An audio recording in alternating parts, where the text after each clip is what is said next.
All right, we're live. All right. Thanks for setting this up. Yeah, man, we've been trying to get together for a while now, and between our schedules and the technological whatevers. You name it, it happens. Yeah. Yeah, man. So you were texting me yesterday about this bond issue, and I was thinking that would be a great topic to discuss, because our Keynesian government thinks that other than tax revenue, they can print us out of all of our problems, and unfortunately they won't just print tax dollars and let us all have like a decade tax holiday or whatever. But the problem you have with supply and demand is what happens when the debt you're printing, nobody wants to buy it. That was my biggest question. That's the question for everybody to kind of think through, right? So let me just read you the audience, a little bit of the text that I sent you, because this is legit something that we kind of have to work through, China is being out as a major bond buyer of U.S. Treasury bonds. This could have some severe implications, especially with other countries doing the same. So the first thing that comes to mind is who's going to fill China's shoes, the number one debt holder of the United States. Them getting out of our bonds and treasuries and how the whole thing works, they're kind of stepping back. And what kind of pressure is this going to put on the money supply as it comes back? The dollar milkshake theory comes to mind, and you worked in the banking industry, so that's why I sent you the question. Now, before we go on, China's been one of the largest foreign holders, with China no longer buying and reducing its holdings. That's a large potential source of demand for U.S. bonds. So with China and the Fed scaling back purchases, the U.S. will need to find new buyers. Now, this is where it gets interesting, because who are the new buyers? That's the question. Well, it's going to have to be somebody way smaller than China, right? Well, if you are familiar with John Titus, he is Best Evidence on YouTube, and he's got a Substack. But he's really good at illustrating what the Fed does and how they do it and all that stuff. And basically, China has already been reducing their bond holdings for quite a while now. And so they've been like doing some financial alchemy between balance sheets, and they just keep pouring water in and out of each cup. You know what I mean? Back and forth. And that's what they've been doing. And they obviously know that eventually, especially now that there's BRICS and there's alternatives for other countries to store their money and get a rate of return and all these different things, they know that this well was going to dry up. And so my contention is this is part of fabricating the collapse. Instead of seeing this blazing issue that you're like, okay, well, who's going to buy this stuff? Well, they obviously know that. They're supposed to be smart, and they have algorithms, and they pay people 6-7 figures to do all this stuff. So they know that this is going to happen. So one potential option is nobody's going to buy them. And that's pretty bad, almost what I think what they want. Yeah. That's what China wants. That's what I think the Fed wants, because if you collapse the system, so you have to replace it with something, and it'll be probably central bank digital currency. Yeah, but they still got to sell bonds to fund their debt. It'll just be through the central bank digital currency, right? Well, it's a crisis. So borrowing $100,000 a second. This has never happened before. See, they get to pretend like they're stupid. And so they create this crisis, and then they're like, huh, we never thought that this would happen. Like if we just printed trillions of dollars a year, like it wouldn't collapse on itself. And so, well, since it's so bad and the implosion was so bad, we have to be, it was just like all the overreaction to everything, and it gives them this big blanket to kind of do whatever they want. And now all the different smaller bank presidents I talk to, they say CBDC isn't feasible because the system can't make it work.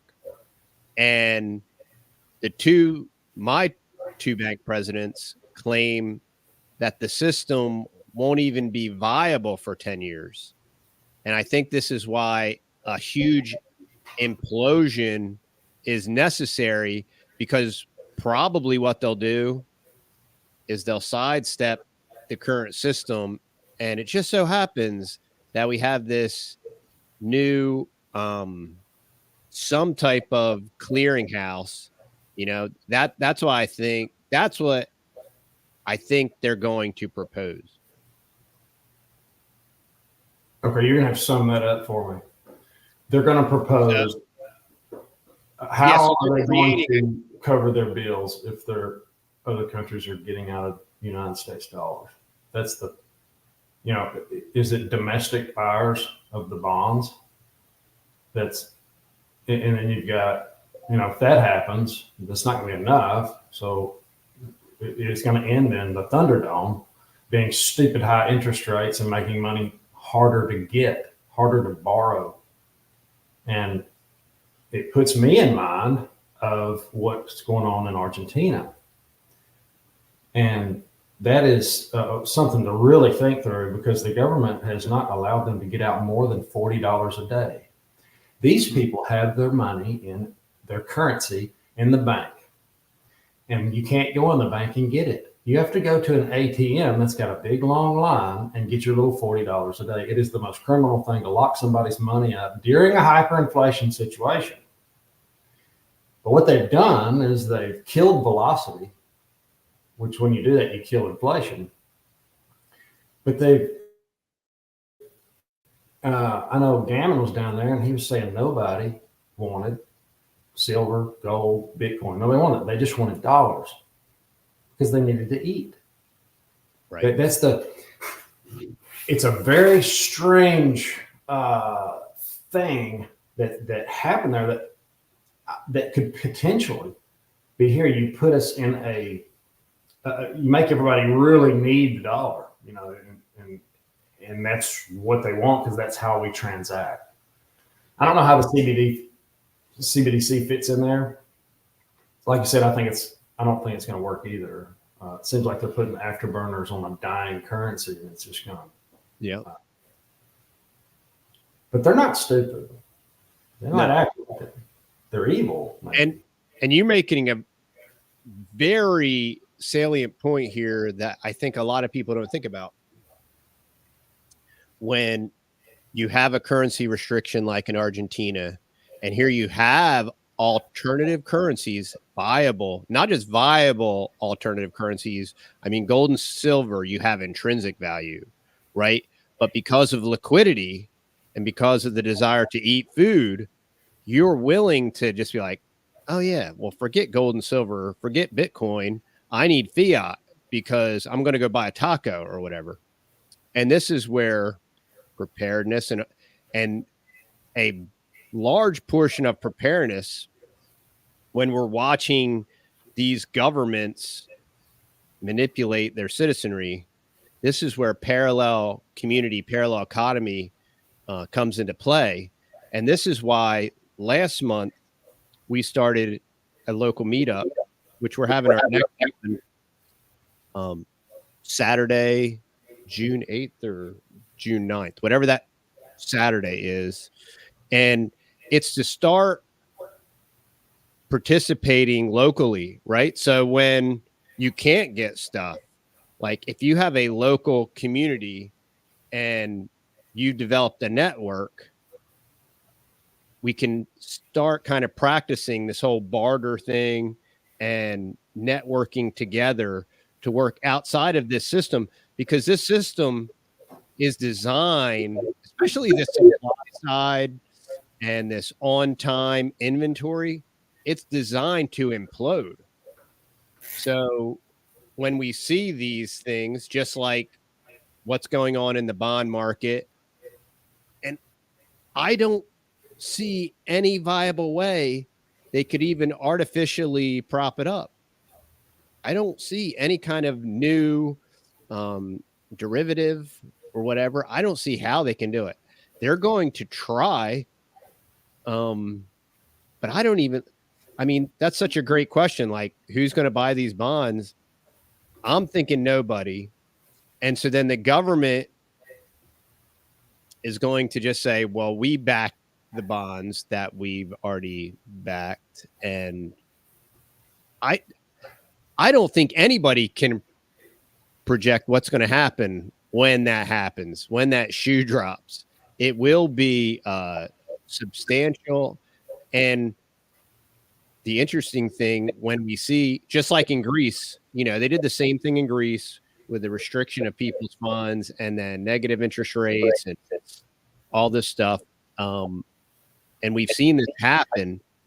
So we can't ever think, well, just it won't happen here. I mean, because of capitalism and America and all this stuff. It's such a great question, but I don't see. So if it's not China, if it's not a foreign investor, who domestically would buy that junk? That's the point. Now, I want to read you just a little bit of what I wrote down, because as I was thinking through these problems, I was writing down the things that we do know. It's easier to approach something that's like, okay, let's try to wrap our mind around this. Foreign investors may become wary of risky currencies like the United States dollar, fluctuations or frozen assets, geopolitical tensions, making U.S. bonds less attractive investment. This could put upward pressure on borrowing rates. That is, so I think all that's right. I think it's going to make interest rates go to places we don't even think is possible. When I was talking about 10% interest rates, people are like, oh no, Chris, it's no way. You know, it's 3.5 right now. And Ninja was talking about 13, 14. We might see interest rates go so high with inflation coming up so fast, we have this liquidity crisis where money's just hard to get. And now you have to think, okay, well, where does that put us with our precious metals? It could be the big snatch and grab for the central bankers to absolutely back up the truck and get as much of that stuff as possible. When the gold store in Venezuela or Argentina they don't really want to purchase your gold because they need to make a profit. So they're going to purchase your gold and give you the main thing that's needed that buys goods and services, because that's what this is all about. So that they're giving you the currency that you can buy goods and services, and they've got the gold. Well, what do they do with it? Now, and I'm not saying I'm still pro gold and silver. I think everybody should have at least 10% of their wealth in it. And that's also the reason you don't go 100% into any asset, because you don't know. You don't know what these crazy people are going to do. Yeah. No telling. If Argentina, if somebody would say, hey, you're only going to get $40 out of the bank, they would have probably prepared a little bit, bought some stuff they needed, you know? Right. And this is why 8 or so years ago, I started planning my food 401k, right? Because just assuming you're always going to be able to buy food and there's availability, and then there's this other question of liquidity.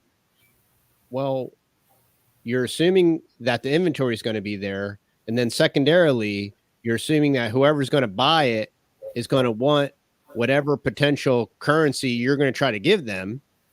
And what we've seen with Zimbabwe and these hype and Weimar, you know, it pops. I mean, and it is kind of cataclysmic. And it's like going broke. It's real slow at first and then all at once. Yeah. Did you Except see it happens like instantaneously. It doesn't like, oh, we'll have a couple of days. I think that's why they pump the bubble so big, because they obviously know there are repercussions to this stuff, and they obviously don't care for the lack of it, because the greater cause is being served. You'll have a 2-day notice today. Yeah. Oh, and sorry, we thought we sent you an email late yesterday. So really got less than 24 hours. I figure for a bank holiday, and then that's what they're going to. That's how they do the banking crashes when the bank goes insolvent. They do it on a Friday, and they, do their thing. Now in Europe, they're implementing a CBDC, and it is now illegal to spend more than $1,000 euro dollars in cash. Christine Lagarde came out and talked about that. So that's, and of course they say it's because of the terrorism that happened 10 years ago. I looked it up and said the terrorism she was talking about happened 10 years ago. So they were using these cards that were prepaid, and they were funding their way to terrorism. It's always to protect us, right? Yeah. Government's here to help. But that is, if you think about that, I can't spend $1,000 of cash. How much does $1,000 of cash actually buy? And what are they actually after? Total control of everything you purchase. There's going to be a day where, and this isn't me talking, this is somebody that's way smarter than me. You're going to have a calorie. What kind of calories did you consume when you spent too much on calories, or they weren't the right kind, or it's too much protein? Your carbon footprint just went up a little bit. That all falls into play with what we're talking about. The CBDC. Well, that's how you know. Yeah, and that's how you know.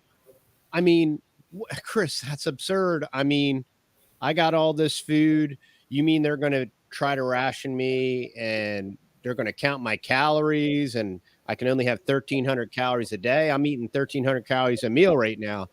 And it just is telegraphing that they are orchestrating a financial implosion that we can't even potentially describe. And one of the greatest ways to insulate ourselves, like, I think if you are in a city and you're stack 'em, pack 'em, track 'em, and you're high and deep and you're in the concrete jungle, just straight up honest, I don't think there's anything you do. I honestly think you're super screwed. Well, that's the next thing. That's the 15-minute cities. Yep. That's the control. And I've got a lot of footage of the Chinese people walking from through one gate to the next gate, actually going into another part. Maybe they're going from one 15-minute city to the next, and it's a facial recognition. Mm-hmm. And they also have a card. So in these certain cities that are to keep you essentially in one spot, a lot like a prison, like an open air prison.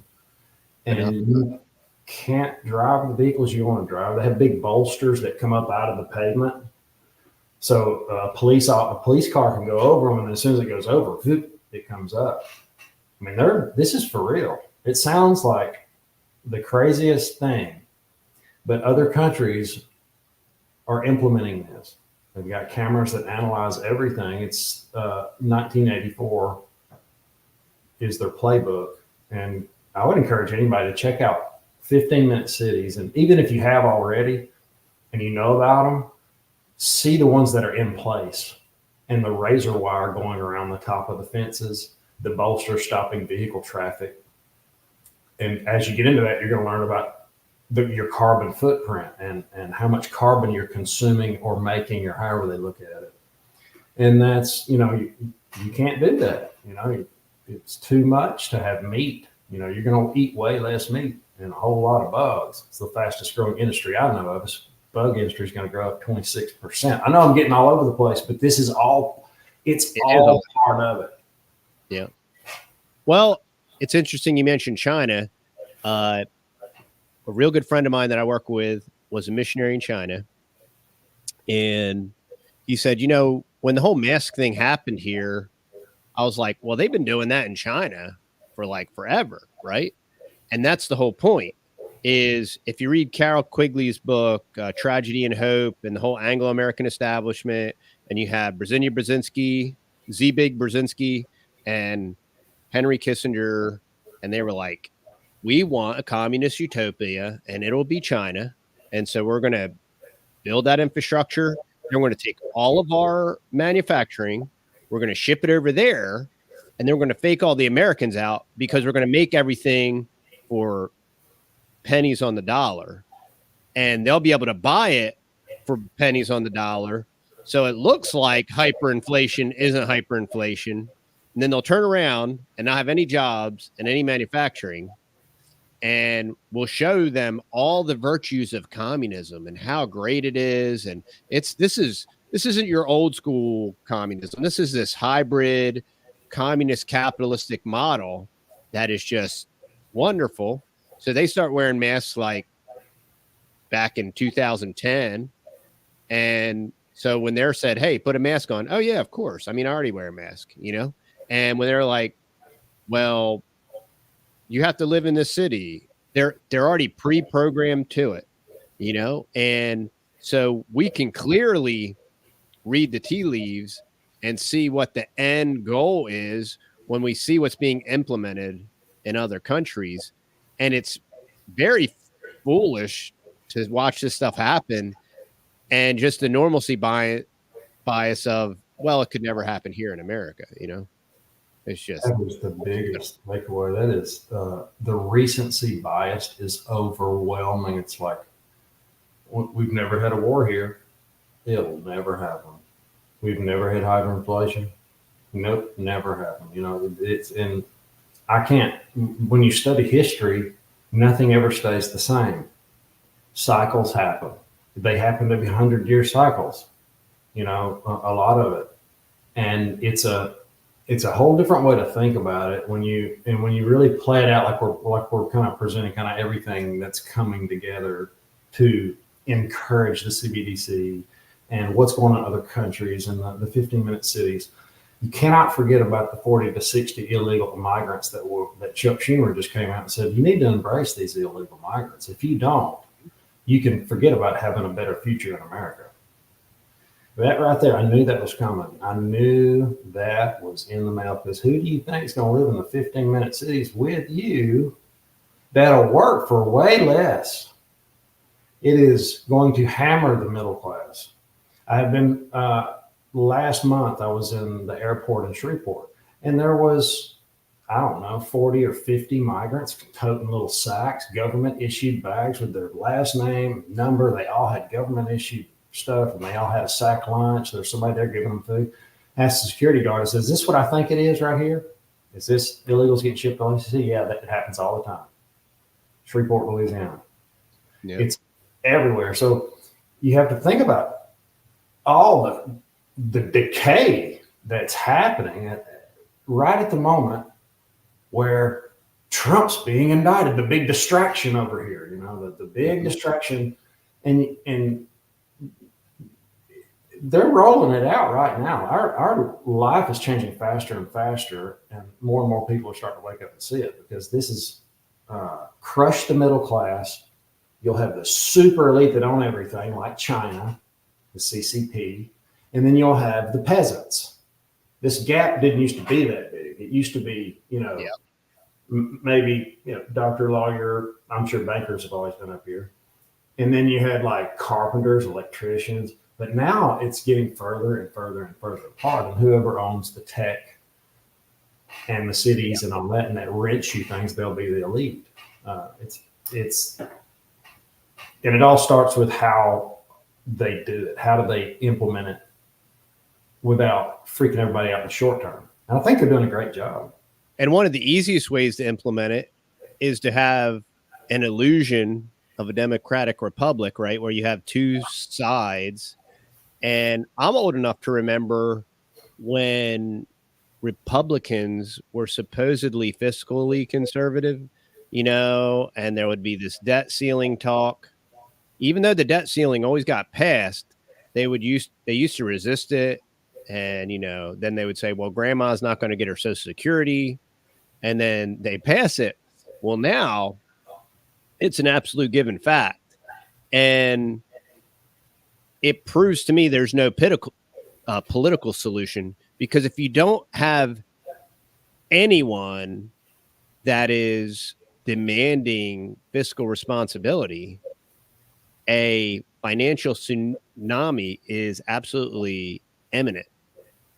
And so it's amazing because both sides have just embraced spending, deficit spending.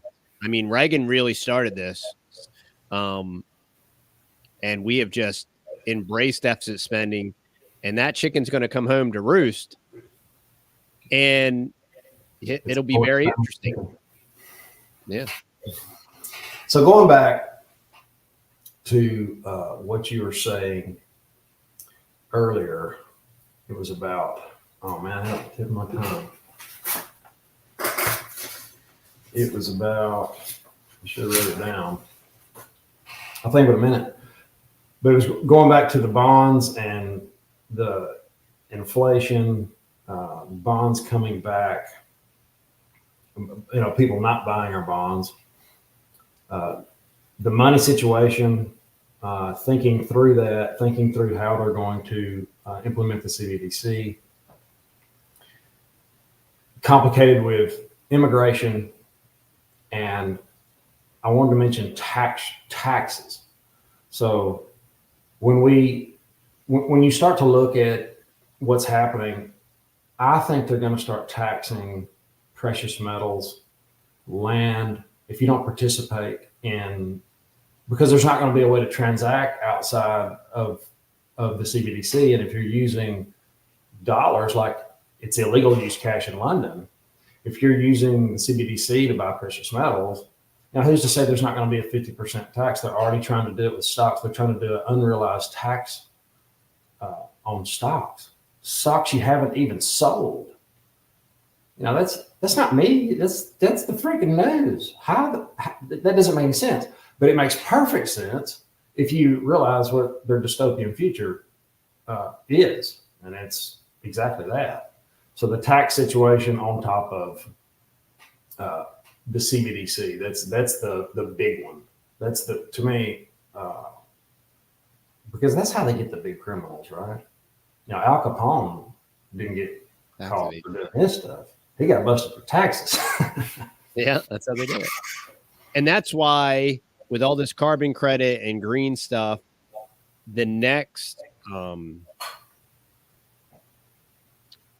phase of this financial alchemy with all these derivatives are going to be these green derivatives, like your soil biome, and like maybe if you have a fruit tree, well, that produces a yield, and so we need to tax that.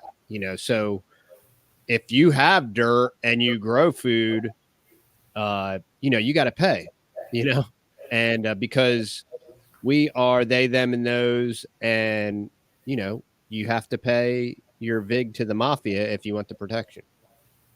And that is the next phase of this green agenda, is synthesizing and monetizing everything, like life, like DNA, GMO, mRNA, all this stuff. They're going to monetize the molecule, and then they're going to tax you on it. And that's the next phase. The carbon credits, the carbon footprint, that's actually a really big one right now. And I'm involved in it a little bit with these the stuff that we're building for the natural gas industry. They can't emit natural gas into the air anymore. That messes their carbon footprint up. And the motors that we have to use have to be super EPA friendly, because that also reduces their carbon footprint. And if you'll kind of think through that, what's gonna reduce my carbon footprint? Oh, not driving a gas or diesel vehicle. staying in, where the trains are close, where you can go around on public transportation. Like you said, growing food, cows, man, they're getting hammered. The cattle herds are as low as they've been, and I can't remember when. I mean, they're doing their 60 or best. 70 years. Yeah. That's crazy. And when does that recover? I don't. There's no telling. Did you just yesterday a big chicken house burnt down? Like, I don't know, 1.5 million chickens in Illinois. Yeah, and then how do you ever recover from that when there's already a deficit? And it was an accident, I'm sure. Well, if you're in the city, there's a lot of people that are, and I would have an exit strategy for sure. The first thing that comes to mind around here, if you go full Thunderdome, and that's what we're having to start doing, it's hard for me to get there. It's hard for me to think full Thunderdome, like infrastructure collapsing type stuff. But if you'll think through it, in Louisiana, there's a bridge every mile or two, and they're all horrible. They're falling apart, and it takes them about 6 months to patch a hole on one. That's something I think about in the city too. Trying to get out over waterways, and we live in the country, and it's even me too, because I think infrastructure is one of the first things that's going to go down. The bridge gets a hole in it, well, they shut it down. Well, that cuts me off immediately. I can't go that way. I just can't. If they shut that bridge down, that's over. There's 3 more in a row, another couple miles the other way. So it starts making you think, if you go full Thunderdome and that's the situation, because you don't need those roads. You should be living closer to town. And that takes you back to taxes. Well, they're going to tax your property. You live on you've got 20 acres. You're one person. There's no way you need 20 acres. You need to live a little closer. And if you want to stay out there, that's fine. You'll just have to pay a massive tax for living so far out, and your carbon footprint will be way high. So your social credit score won't be very good. And if you go back through the stuff that I watched through China and other people that are implementing it, that has everything to do with whether you get to travel or not. If your credit score is not bad, your social credit score, and you swipe your card up and does your face, the buzzer goes off. Woo! And somebody comes over there and like, hey, you're going to have to stay put. Go back to your little apartment, sit there. That's full Thunderdome, but that's what they're doing in other countries. Yeah, and don't complain about it, because then you'll automatically have a red card. Yeah, they do. They do public shaming. That's a big thing in China. They put your face on a billboard and shame you because you got caught jaywalking or something, or whatever it may be. But I think that's in the mail. I don't know when it's going to get here, because we've got a lot of things we got to get through. We got a lot of, they've got to deploy the CBDC somehow. They want to. That's obvious. We're the only country that is not on the roster. We're the only country that's not on the map of all the 135 other countries that have a pilot program for a CBDC. And I'll actually share the map. I'll post it. Or a clickable link. You can check it out, because it's you can zoom in on the country. You can click on it, and you can see what digital assets they're using to implement this pilot program. The United States is in there. It's within the other countries, but it doesn't have one of their own. Right. So it's we're not quite there yet, but that's the thing. And the saddest part about it is when there's nothing else to do, go to war. That's the last thing. And they're everywhere at the moment. You got Israel, Ukraine, China want to move on Taiwan. So I think we've got that to look forward to as well. Well, and if your only other option to vote for as president is supposedly a felon, and you have an air quotes election and you only have one person to vote for, then what happens? And if what they want to happen doesn't happen, all they have to do is release all these military age UN troops that are sprinkled everywhere. And then they get the same thing regardless of which way the wind blows, you know? If they Every can't, night I saw in the report was military age fighting males. yeah. There's no, I mean, I wish I could say different. Yeah, it's a multi-pronged approach. And, you know, it can be overwhelming if you fixate on it, you know? So what we try to do is we focus on the stuff we can do. We do that every day. And then we want to encourage people. That's why we started this meetup.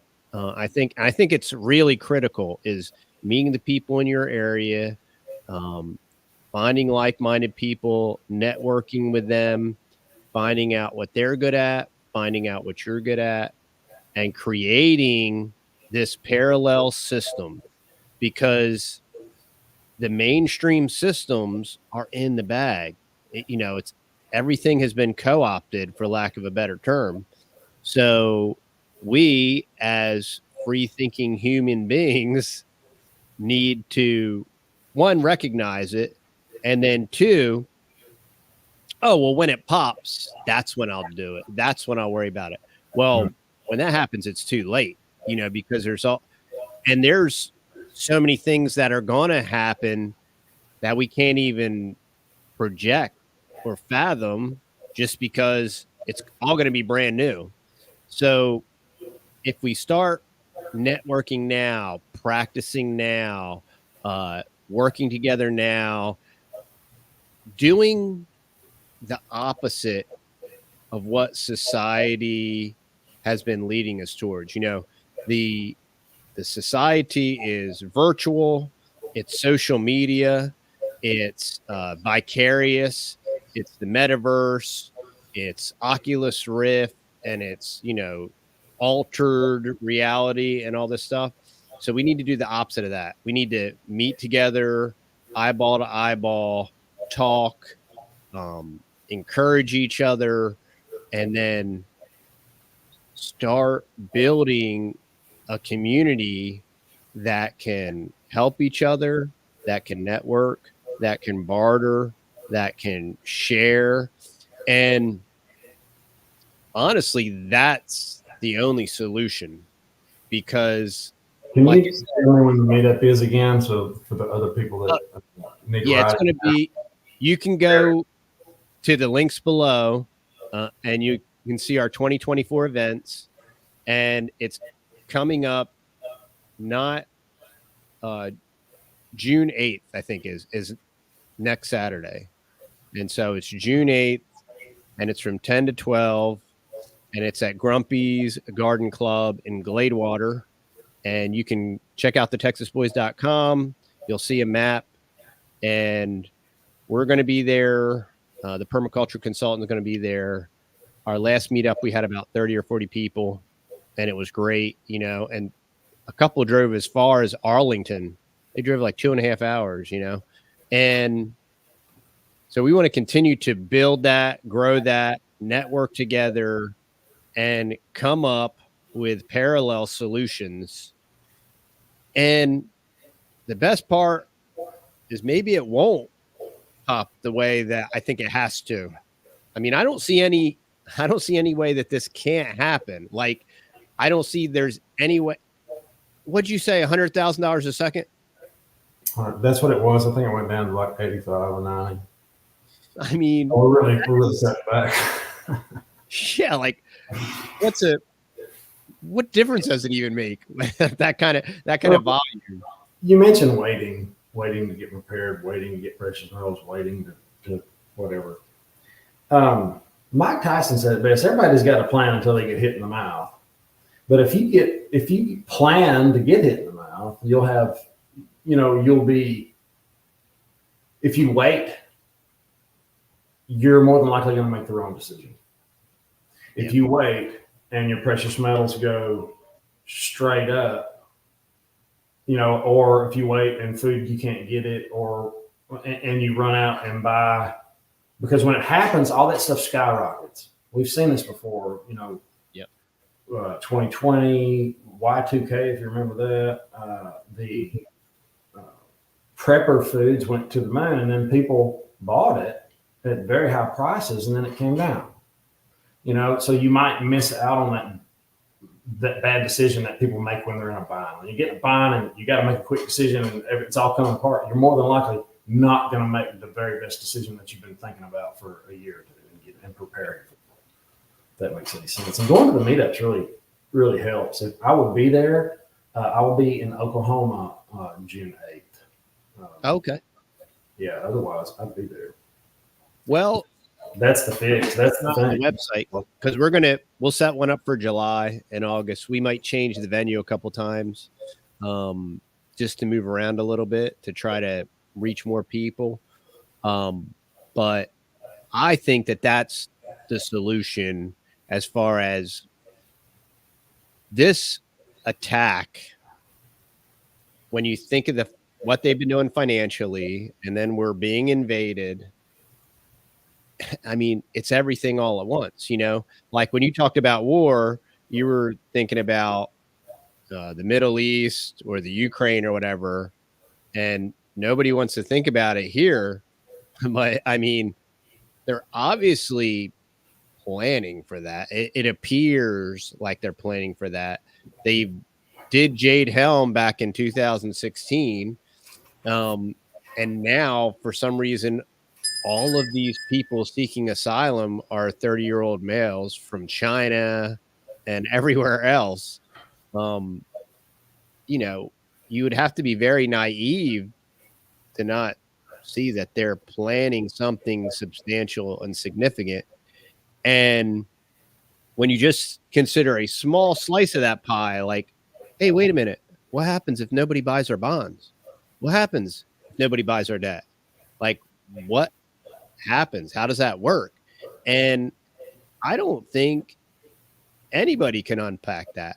And that is just one grain of sand on the scale when you consider what's currently happening. It's a gray swan, I guess. We can see it, but it hasn't made any difference so far for us. So I guess it won't, right? Go back to war real quick, because this is something that nobody's really talking about, and I haven't made a video about it yet because the first casualty of war is the truth. But what I do know, and I think we can all agree on, and it doesn't matter if you like Putin or don't like him or what your views are, because am I right when I say he usually does what he says? Historically, he always has. Okay. He's a leader. Whether he's leading in the right way or not, that's not, that's not what I'm talking about. I'm trying to push the point is the man came out and said, you're putting Ukraine in the UN. We're going to target densely populated Western areas. That's what he said. Now, so why wouldn't he do what he said? They're the only people I know that got hypersonic missiles. Yep. According to the military people that I've talked with. Now, I know that's very doomsday, and but it's worth noting that this stuff it's never been like this before. I've talked to my grandfather, my dad, everybody that I know. Chris, it's absurd. And they're like, no, it's never been like this. Of course. I mean, Russia's nukes are so much more advanced than ours because of all this nuclear proliferation and all this nonsense. So their nukes are way better than ours. So why even fabricate and push this whole stupid Ukraine thing for the sake of democracy or whatever, this old talking point about how we drop democracy everywhere. And we've been so successful nation building around the country, around the world, and around the country for that matter. But this is so intentional, and a byproduct could be our major cities get nuked. Like, why would you even entertain the thought, let alone fully fund it, full court press? But Ukrainians, they need freedom. Like, are you crazy? Like, and once they get freedom, once they win, Chris, how do you maintain that? You don't. It's a fool's game. It's designed to fail. It was never intended to work. Right. Well, you've got Israel and the Gaza Strip and all that going on. Yeah. You've got China taking Taiwan. They've made that very plain, very clear. That's theirs, and they're going to go get it. The Ukraine debacle, who knows? It's a rumor of war. You ask me. There's been more bars and nightclubs and restaurants opened and functioning than before the war. So I don't know. Explain that one to me. But if the United States gets so stretched out about taking care of everybody and getting in everybody's business without taking care of their own, we're looking at, you can call it a black swan if you want to. It looks pretty obvious to me that we're going to get to see some type of retaliation from Russia here. That's what he said. That's the only reason I say that, because he usually does what he says. As far as I know, he's done everything he said. Well, the beauty of him saying it, even if he doesn't do it and our deep state does it, to blame him on it. You know what I mean? That's the problem. Why I think it's just as much a reality is because it's a good excuse. Nord Stream pipeline type thing. Mm-hmm. Yeah. Yeah. That's a good point. But we have a catbird seat to the show. You know, we're this is all part of it. It's all part of God's plan. We don't understand it. And a lot of people argue with me, no, God would never want this. He hardened Pharaoh's heart. All right. The Israelites wandered around the desert 40 years. You know, the Jewish people have been hammered over and over. And it's because I think, or it is actually, it's what he said, was to punish him. You know, you don't get to get so far out of his will, or you just get to go and do whatever you want. Doing whatever you want is actually the definition of Satanism. Yeah. Rules. That's the rules. What is the rule? Do whatever you want. Right. And if that isn't modern day America, then nothing is. But the other thing is to whom much is given, much shall be required. And I mean, we've been given much. And the chickens will come home to roost, you know, and God's people, God will protect his people to the extent that he sees fit, you know, but that doesn't give us a license to stick our head in the sand and to be oblivious and stupid to it or ignore it. But we have to worship God in spirit and in truth. We have to recognize reality, because what is really happening is the truth. And we plan as much as we can. We do whatever is in our ability and power to do. We leave the results up to God. And God knows the end from the beginning. God knows how it's all going to play out.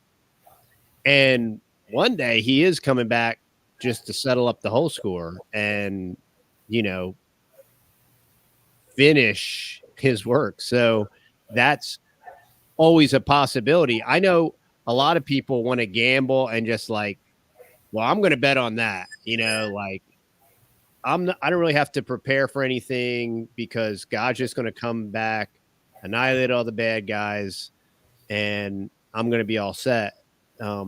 We have seen historically we have seen these culmination events, World War I and World War II.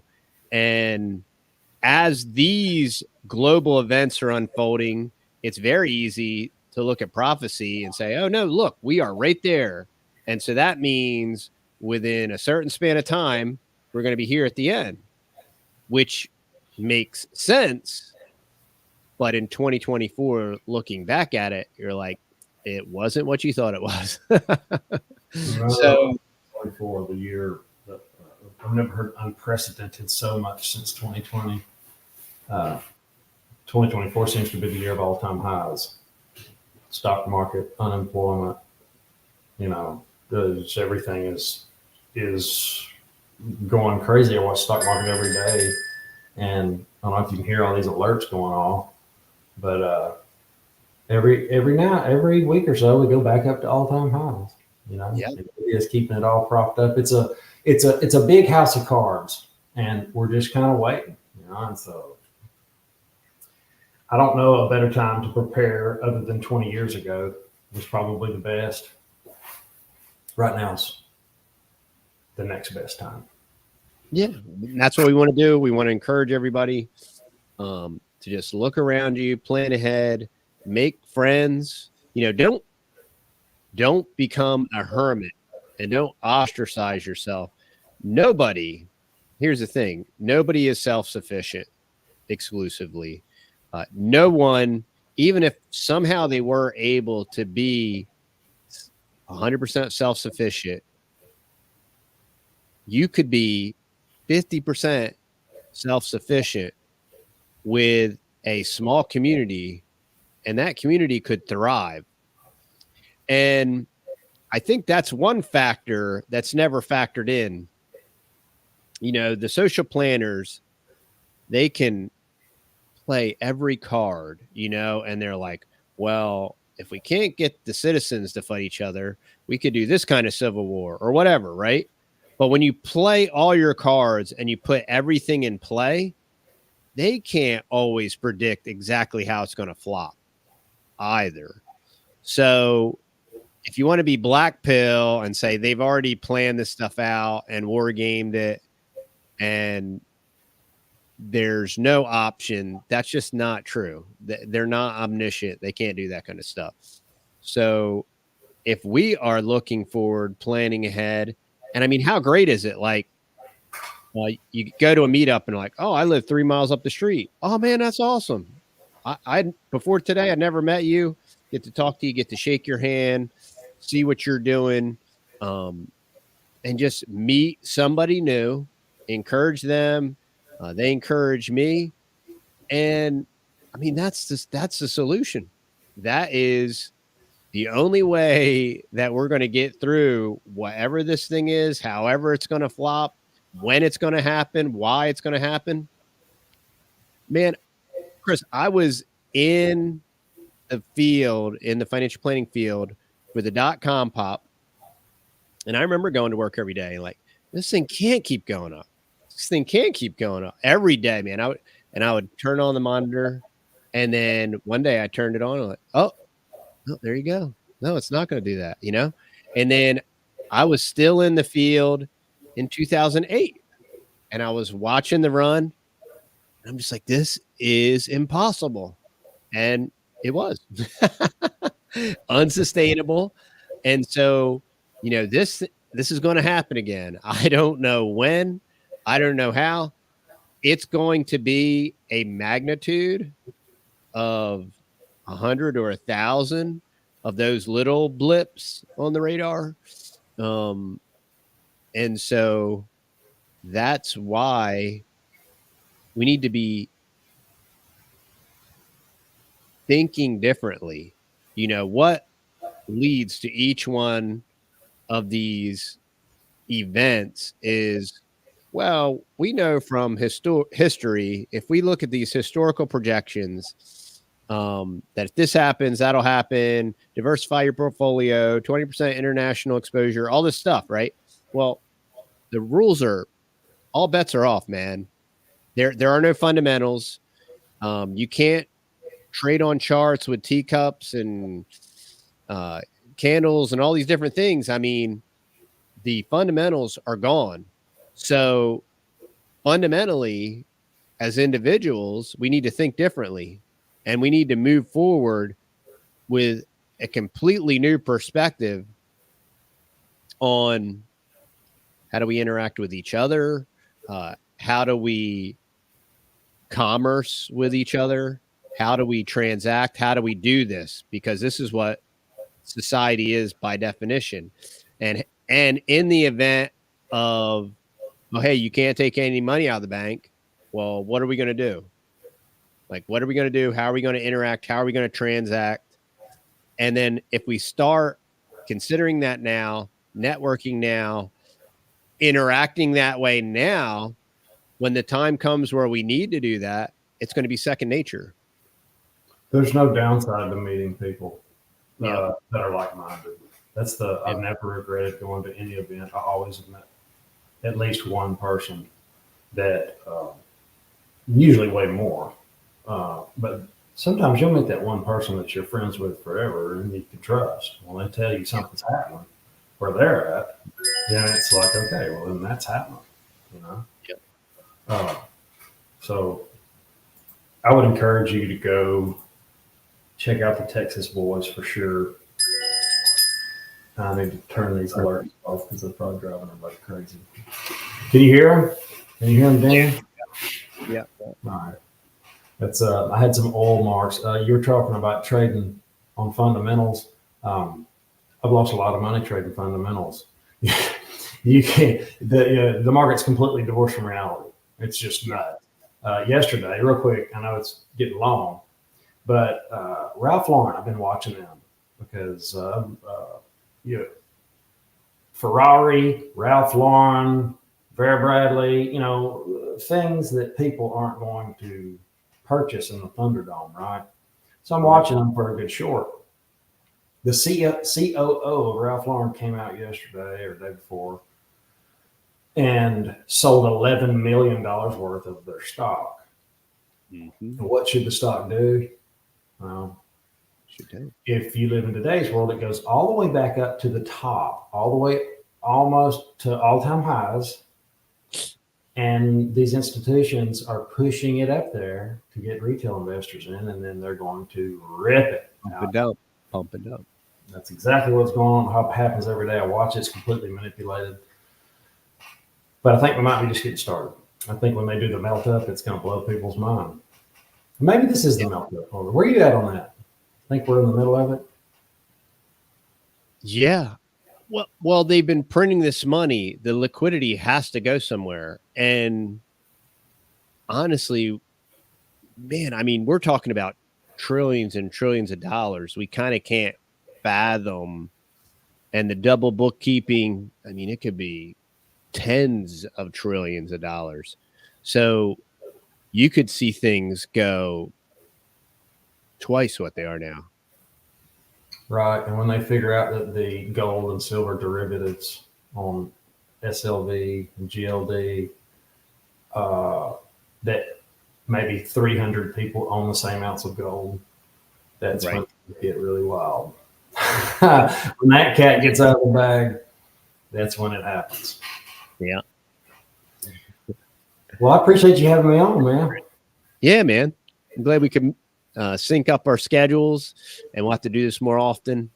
And absolutely. For any of y'all watching on my channel, definitely go over and subscribe to Chris at Financial Prepper. They're great people. They're our neighbors next door. And man, I always have a great time when I hang out with Chris, and I can't appreciate them enough. And I'm glad that we can, I hope some of your people can come to our meetup. I hope we can be an encouragement to them. And well, it's this Saturday or next Saturday, June 8th. Yeah. 10 to 12, delayed water. Right? Yep. And all the directions are on our website, TheTexasBoys.com. Cool. All right, man. Well, I've got some plasma work to do, plasma torch cutting work, and I got Jose looking at me like a deer in headlights through the door there. All right, brother. We'll get to it. Appreciate it, man. Have an awesome day. You too, brother. We'll see you later.